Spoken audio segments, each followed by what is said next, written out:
Alhamdulillah, malam ini kita bisa memulai kembali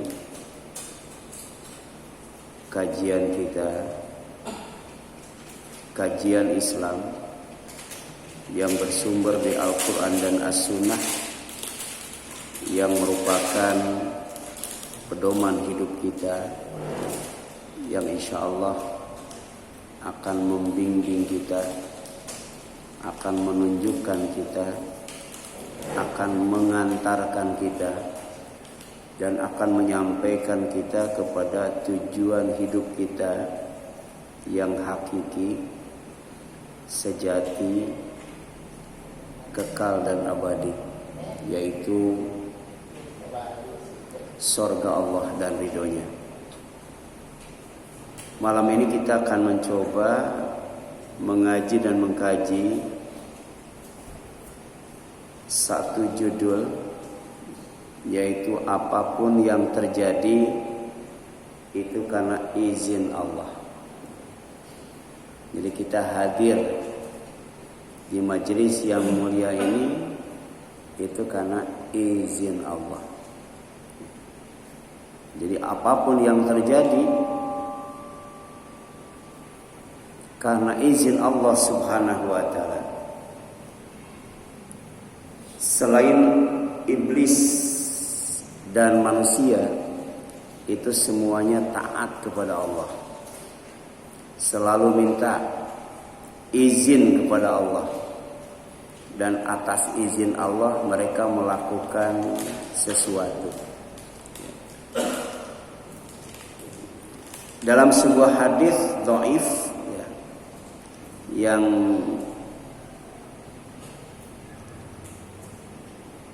disebutkan dalam Musnad Ahmad,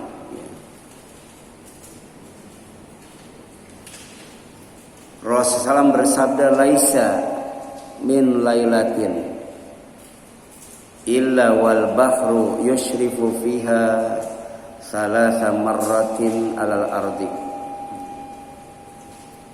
yasta'dzinullaha fi ayan fadikh alaihim fayakufuhullahu azza wa jalla. Ini pernah diviralkan oleh siapa? Syekh Jabir hadis ini. Tapi ternyata setelah diteliti hadisnya dhaif. Jadi Syekh Jabir menyampaikan hadis dhaif ini untuk tarhib, agar yang mendengarnya itu takut.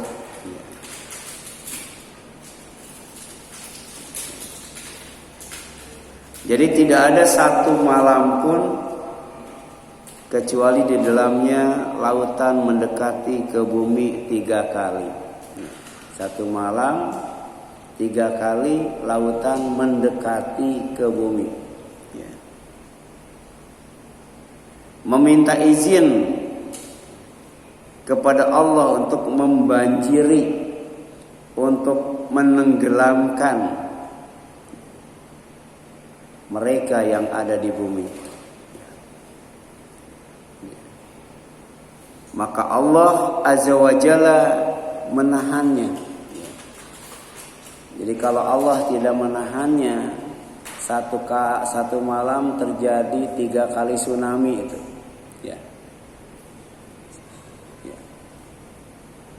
Satu kali tsunami saja yang tidak sebulan sekali, itu dampaknya luar biasa. Jadi kalau diizinkan oleh Allah,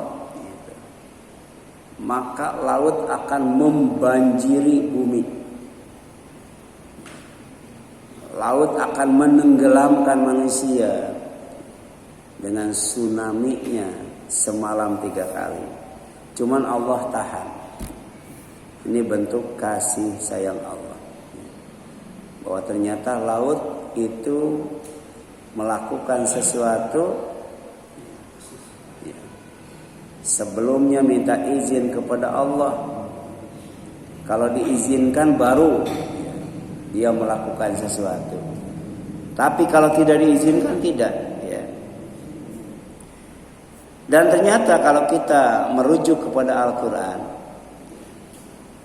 bahwa izin Allah, ya, kepada makhluknya itu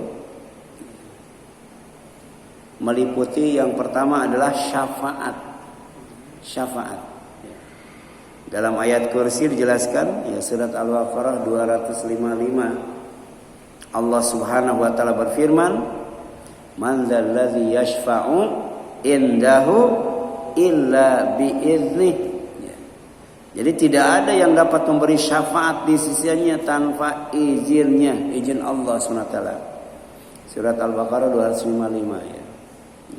Syafaat itu pertolongan, bantuan, baik di dunia maupun di akhirat. Jadi siapapun tidak akan bisa menolong, tidak akan bisa membantu kalau tidak diizinkan oleh Allah Subhanahu wa taala. Ya. Termasuk Rasul sallam, ya. Beliau al-musyaffa, ya. Diizinkan oleh Allah Subhanahu wa taala untuk memberikan syafaat kepada orang yang mati bawa dosa, mati bawa iman, mati bawa amal soleh, mati bawa dosa. Mereka pertama mendatangi Nabi Adam agar menghadap Allah, ya, agar Allah memberi syafaat kepada mereka melalui Nabi Adam. Tapi Nabi Adam menolaknya. Kemudian kepada Nabi Nuh, ya, Nabi Ibrahim, ya, sampai kepada Nabi Isa alaihissalam. Nabi Isa pun menolaknya. Baru kemudian mendatangkan Nabi Muhammad SAW. Dan karena setelah beliau tidak ada Nabi lagi, tidak ada Rasul lagi, maka beliau menghadap Allah. Maka Rasulullah diizinkan untuk memberikan syafaat, menyampaikan syafaat, ya, kepada orang yang mati bawa dosa. Tapi di antara mereka ada yang tidak mendapatkan syafaat. Ya. Siapa orang yang di nerakanya khalidina fiha? Ya. Orang yang di nerakanya kekal itu tidak akan mendapatkan syafaat dari Allah melalui Nabi Muhammad SAW. Ya. Apalagi yang masuk nerakanya khalidina fiha abada. Ya. Itu nggak bakal dapat syafaat dari Allah Subhanahu wa taala. Ya. Syafaat di akhirat itu, ya, kalau dia masuk surga, maka surganya akan dipindahkan ke tempat yang lebih tinggi. Ya, kalau dia masuk neraka, setelah dapat syafaat dikeluarkan dari neraka. Ya. Yang harusnya, ya, dia masuk neraka karena bawa dosa, tidak jadi masuk nerakanya karena dapat syafaat. Nah, syafaat ini, ya, termasuk bagian dari izin Allah Subhanahu wa taala. Ya. Yang kedua, izin Allah itu meliputi yang namanya malaikat. Ya. Jadi malaikat itu punya sifat la ya'sunallaha ma amarahum wa yaf'aluna ma yu'marun. Malaikat itu tidak pernah maksiat kepada perintah Allah dan selalu melaksanakan perintah Allah.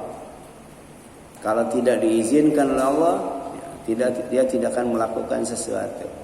Sebelum melakukan sesuatu dia minta izin dulu kepada Allah Subhanahu wa taala.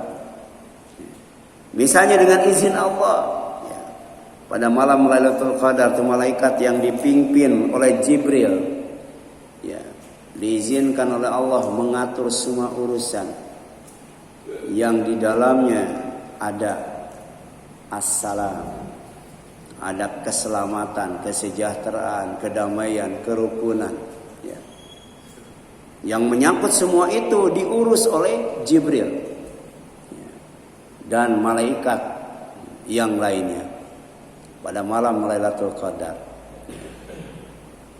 membawa Al-Quran Al-Karim, ya, Dan malam itu menjadi malam yang mubarak, yang diberkati. Malam yang sangat menentukan, yang menjanjikan umur yang panjang, rezeki yang luas, ya, amal yang disolehkan, ya, dan kemudian nasib yang dibahagiakan. Ya. Nah, demikian pula dengan yang namanya Perang Badar. Ya. Jadi Perang Badar itu 300 lebih lawan 900 lebih. Ya. Tanpa izin Allah, ya, malaikat tidak akan membantu Rasulullah, tidak akan membantu orang yang beriman melawan orang kafir yang tidak seimbang. Tapi kemudian dengan izin Allah, Allah perintahkan malaikat untuk turun dalam Perang Badar sebanyak 1000 malaikat. Ya. Ya. 1000 malaikat. Ya. Dan ternyata perang yang paling luar biasa yang dicatat dalam sejarah itu Perang Badar. Bayangkan 300 melawan 900, ya. Yang 300 dibantu oleh malaikat. Cuma 2 jam itu, 2 jam kelar itu. Ya. Orang kafir kocar kacir. Ya. Dan malaikat itu diantaranya diturunkan oleh Allah SWT itu untuk menghibur orang yang beriman, untuk melindungi orang yang beriman, untuk menyampaikan berita gembira, bahkan menjadi pelindung dunia akhirat. Jika orang yang beriman itu istiqomah dalam keimanannya.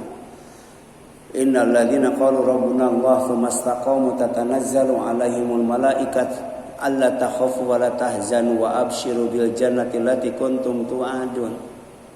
Ya. Orang yang berkata,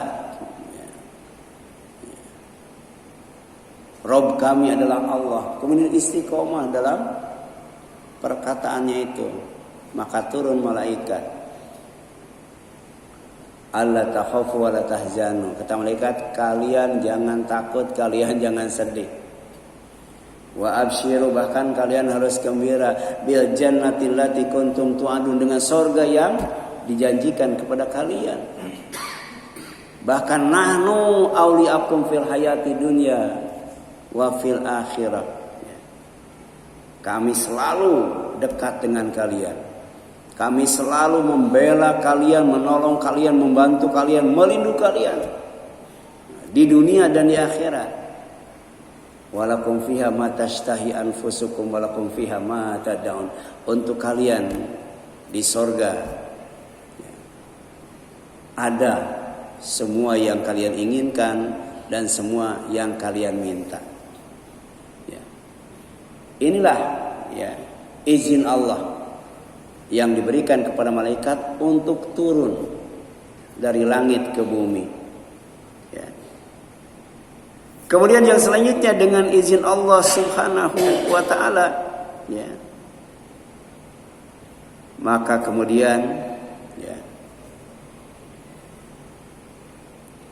Nabi dan Rasul dia dibekali dengan yang namanya mukjizat. Ya. Jadi mukjizat itu terjadi itu karena izin Allah SWT, seperti mukjizat yang diberikan kepada Nabi Isa alaihissalam. Ya. Nabi Isa alaihissalam itu, ya, dia bisa berbicara dengan fasih. Berbicara seperti orang dewasa, padahal masih dalam pangkuan ibunya, masih dalam gendongan ibunya, masih bayi. Ya, tapi kemudian dia bisa berbicara dengan fasih. Apa? Dengan izin Allah. Ya. Itu ada orang mana ya? Orang Afrika, orang mana tuh? Ya. Dari keluarga Kristen itu. Balita hafal Quran, hafal hadis, ya. Bicara dengan fasih, satu kali ceramah ribuan orang masuk Islam itu.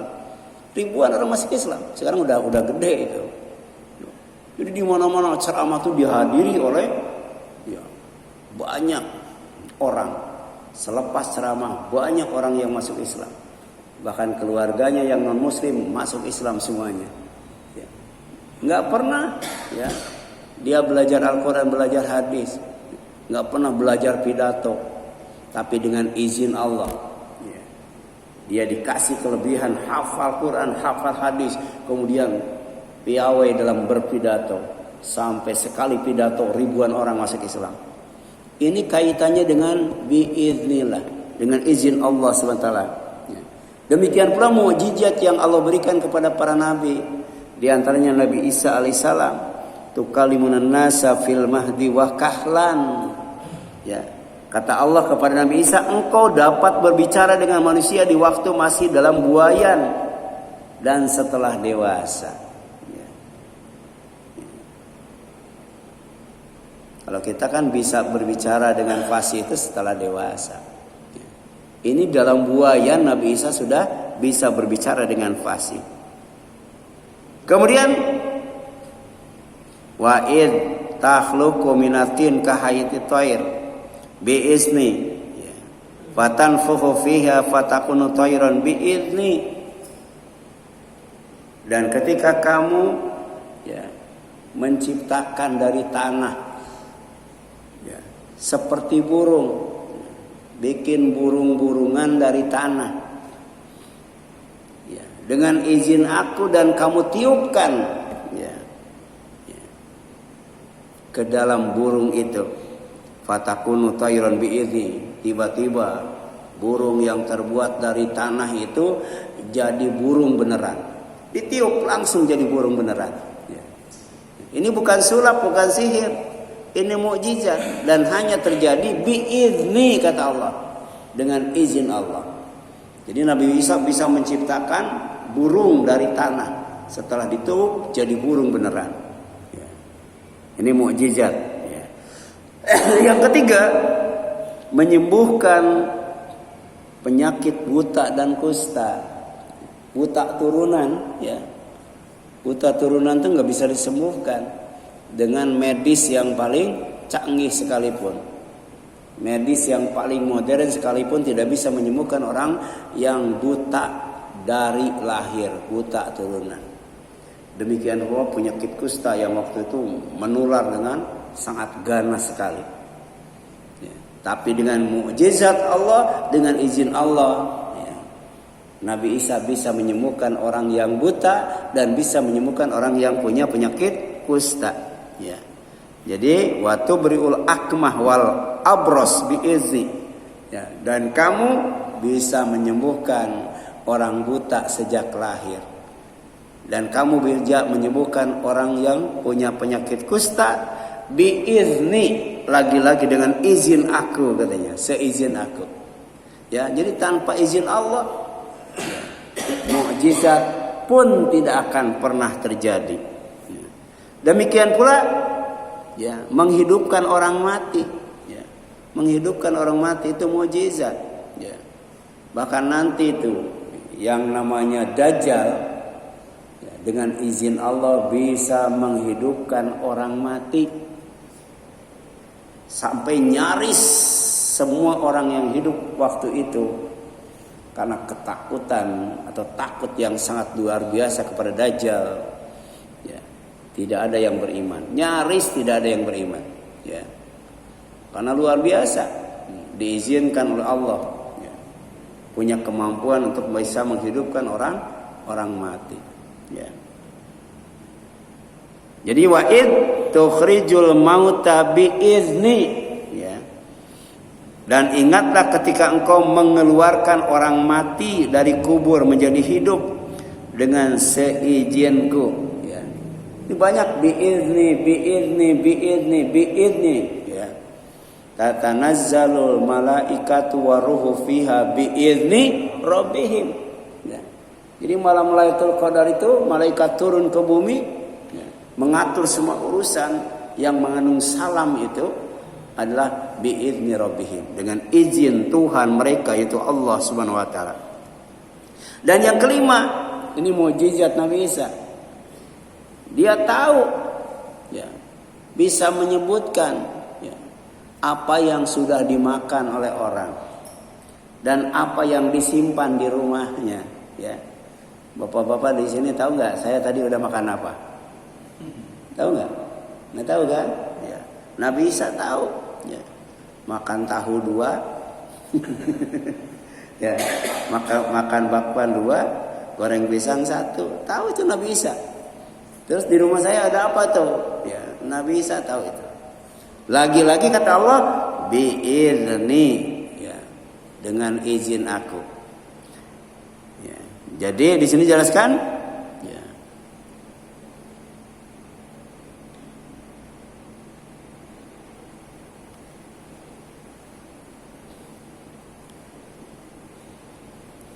wa anba'ukum bima ta'kulun wa ma tadakhirun fi buyutikum, ya. Dan aku beritahukan kepadamu apa yang kamu makan dan apa yang kamu simpan di rumahmu, ya. Itu bagian daripada yang diizinkan oleh Allah baru kemudian terjadi, bisa dilakukan. Yang keempat, musibah, ya. Jadi musibah tidak akan menimpa, musibah tidak akan terjadi kalau tanpa izin Allah. Tsunami, gempa bumi, apalagi longsor, gunung meletus, ya. Tabrakan beruntun, ya. Itu tidak akan terjadi tanpa izin dari Allah Subhanahu wa taala, ya. Jadi musibah yang menimpa bumi dan manusia, ya, itu sudah dicatat. Sudah dicatat semuanya oleh Allah jauh sebelum bumi dan manusia diciptakan oleh Allah, ya. Jadi Allah catat semua yang akan menimpa bumi, yang akan menimpa manusia, ya, sebelum Allah menciptakan manusia dan bumi itu. Itu dijelaskan dalam surat Al-Hadid itu. Ma asaba min musibatin fil ardi wala fi anfusikum. Tidak ada musibah, ya, ya. Tidak ada satu musibah pun yang terjadi di bumi dan menimpa kalian illa fi kitab, kecuali ada dalam kitab, dalam catatan Allah, ya.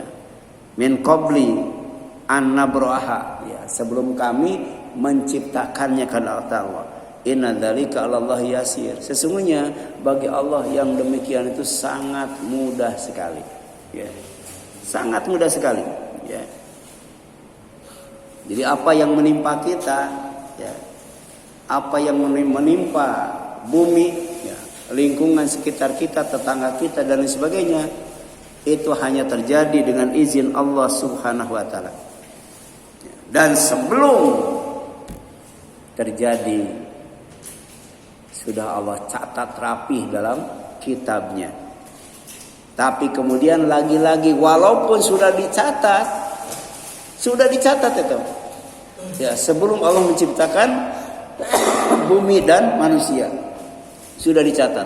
Tapi walaupun sudah dicatat tidak akan terjadi, ya, tanpa izin Allah Subhanahu wa taala. Ini konsep musibah dalam Islam. Pertama, sebelum terjadi sudah dicatat dalam kitab Allah Subhanahu wa taala. Yang kedua, walaupun sudah dicatat tidak akan terjadi kalau tidak diizinkan oleh Allah terjadi. Dan itu dijelaskan dalam surat At-Taghabun itu. Ma asaba min musibatin illa biidznillah, ya.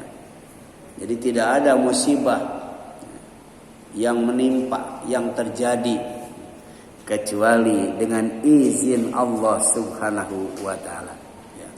Nah, sekarang apa sih hikmah di balik, ya, Allah menginformasikan kepada kita tentang musibah?